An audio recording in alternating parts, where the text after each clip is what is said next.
Celestial greetings. I'm Janet Booth, a professional astrologer from West Hartford, Connecticut, and I'd like to share with you 5 tips about how to make your life better using astrology. And the great thing is you don't have to know any astrology to benefit from it. Tip number 1, work with the moon phases. You've seen them on every calendar: new moon, first quarter, full moon, third quarter. If you want something to have growth potential, you want to start it during the growing part of the moon phase. That's called the waxing of the moon, and it's from the new moon until the full moon. Alternatively, if you want something to condense or you want to gather in from what you've put out before, then you want to continue at your activity or start your activity during the waning phase of the moon. That's after the full moon, before the next new moon, when the light is decreasing. Tip number 2 is avoid the moon void. This is a particular condition. It's actually called moon void, of course, and it lasts anywhere from a few minutes to a few hours and sometimes for a whole day, and it happens about every second or third day.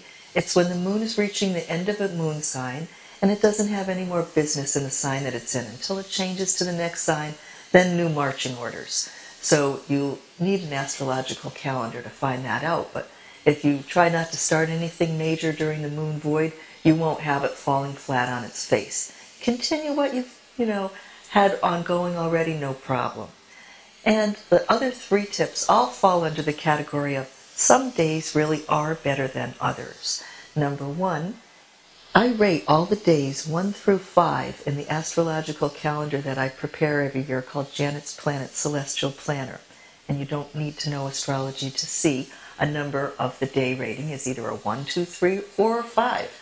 5s are best, 1s are worst. You look at a particular week or month, when do you want to do something? You're going to go for the highest number you can. How hard is that?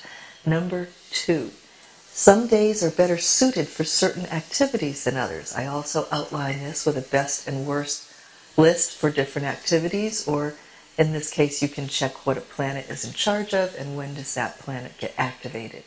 And last but never the least, and you may have heard of this one before, Mercury retrograde. This is the quickest planet. 3 times a year for 3 weeks at a time, it appears to go backwards. It's an optical illusion, but it wreaks havoc with communications, which is what comes under the auspices of the messenger planet. So if you're going to start something, better not to do it during that Mercury retrograde if you can help it. Or if you have to, you want to be careful with all your communications at that time. And on my Janet's Planets calendars, whenever Mercury is retrograde, I mark that MR. You can't miss it. So see, you really don't have to study astrology to benefit from it. And I hope using these tips, you'll be a big success.